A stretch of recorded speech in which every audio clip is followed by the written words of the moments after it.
अस्सलामुअलैकुम, कैसे हैं आप सब। उम्मीद करती हूँ खैरियत से होंगे। और आप सब कैसे हैं प्लीज़ मुझे ज़रूर बताइएगा। और आज मैं बना रही हूँ करेले, और करेले में ऑयल डाल के मैंने फ्राई होने के लिए रख दिया।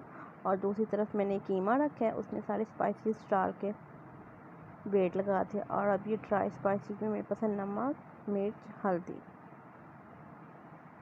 और करेले फ्राई हो रहे हैं साथ साथ। और दूसरी तरफ टमाटर और ग्रीन चिली है, और साथ ही साथ ये ग्रीन चिली और ऑनियन, इसका मैंने छिलके इसके रिमूव करके रखे हैं, अभी कट नहीं किया।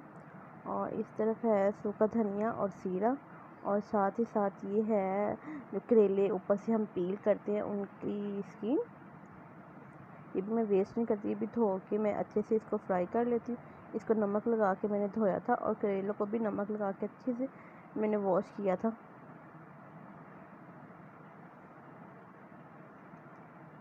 करेले साथ साथ फ्राई हो रहे हैं, और दूसरी तरफ कीमा भी बन रहा है।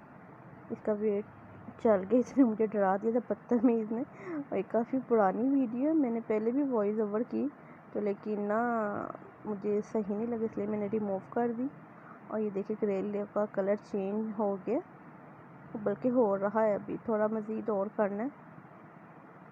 और दूसरी तरफ मैंने प्याज कट कर ली। ये देखिए कितने बारीक और कितने अच्छे से मैंने किए इस कटर के साथ। ये कटर बहुत ही अच्छा है, ये कटर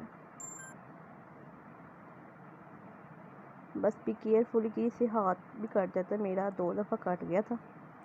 देखिए इतने से करेले फ्राई करने हैं, फिर मैंने इसको निकाल लिया। और साथ ही मैंने इनकी जो वो पील किया हुआ स्किन थी वो मैंने डाल दी थी।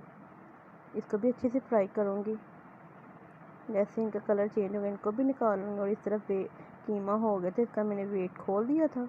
अभी इसमें पानी है, तो इसलिए क्या इसका नाम है, मैं इसका पानी ड्राई करूँगी।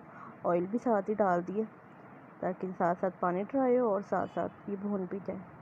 ये भी मैंने फ्राई करके निकाल लिया। साथ ही ये जो लेफ्ट ओवर अब घी होगा, इसमें मैं ये सूखा धनिया और ज़ीरा डालूँगी। और जैसे इसकी खुशबू आने लगेगी, साथ ही हम इसमें डाल देंगे ऑनियन। जस्ट थोड़ा सा इसको भूनेंगे, ज़्यादा जलाना नहीं है, जस्ट इसकी खुशबू लानी है।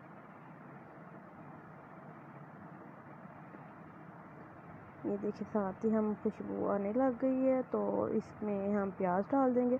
और प्याज को अच्छे से फ्राई करना है, जस्ट सॉफ्ट करना है, ज़्यादा डार्क नहीं करना। और सूखा धनिया और ज़ीरा पहले डालने से इतनी अच्छी खुशबू आती है कि मैं आपको बता नहीं सकती। ये देखिए प्याज सॉफ्ट हो गए।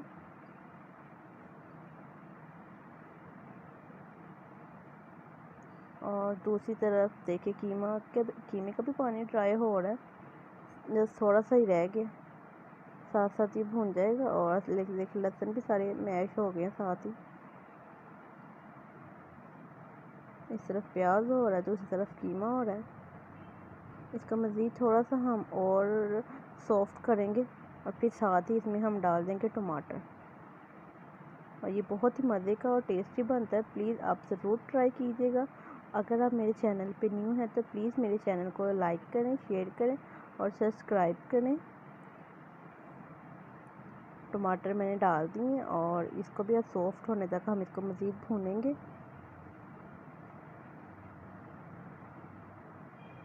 देखिए टमाटर सॉफ्ट हो रहे हैं, ऑनियन और जो ऑयल होता है वो सेपरेट हो रहा है। साथ ही इसमें डाल देंगे स्पाइसेस। इसमें पानी ज़रा भी नहीं डालता, ये टमाटर का अपना पानी ही जब निकलता तो उसमें ही अच्छे से भून जाते हैं। और ये देख सकते हैं कीमा भी भून गया, इसका ऑयल सेपरेट हो गया। इसको अब अच्छे से भून के तो फिर मैं आपको नेक्स्ट बताती हूँ क्या करना है इसमें। इसमें ना नमक कम ही डालना, क्योंकि करेले जब हम वॉश करते हैं उसमें भी नमक होता है और कीमे में भी नमक होता है। तो ये ना हो आप इतना ज़्यादा डाल देंगे वो खाए भी ना फिर जाए। बैलेंस के साथ आपने हर चीज़ डालनी। मैं तो अपने टेस्ट के हिसाब से डालती हूँ, क्योंकि हम कम स्पाइसेस खाते हैं। आप अपने टेस्ट के हिसाब से डाल सकते हैं। एक मसाला भून गया था, साथ ही अब हमने डाल दिया इसमें कीमा। अभी कीमे में थोड़ा सा पानी था, बढ़ाए नाम, इसको मैंने इसमें डाल दिया, मैं कहा ताकि अच्छे से मसाला भून जाए और ये यकजान भी हो जाए। इसको हम बहुत अच्छे से फिर भूनेंगे। ये जो प्याज और टमाटर और ये कीमा है, ये ऐसे लगे जैसे एक ही मैंने हंडिया में बनाए हैं। अभी तो ये सेपरेट सेपरेट लग रहे हैं। इसको अच्छे से भून के इसको हमने सबको मिक्सअप करना है। जैसे मिक्सअप होंगे फिर बाद में इसमें करेले डालने, साथ ही साथ टमाटर थोड़े और सॉफ्ट होंगे। अभी ये बिल्कुल अलग अलग लग रहे हैं। बस इसमें भुनाई का ही काम रखता है।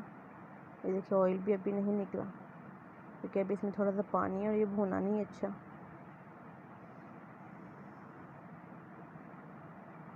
करेले साइड पे मैंने रखे हुए हैं। जैसे अच्छे से भुनेंगे फिर डालेंगे इसमें, इसका ऑयल सेपरेट होगा फिर।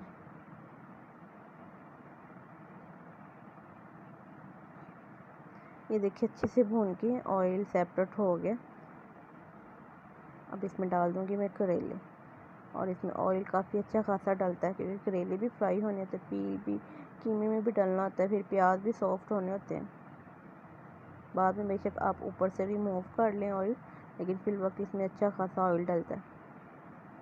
अब इसको अच्छे से मिक्सअप करके जस्ट 1 से 2 मिनट भून के तो इसको हम दम पे लगा देंगे, क्योंकि करेले तो ऑलरेडी पके हुए हैं, फ्राई हुए हैं।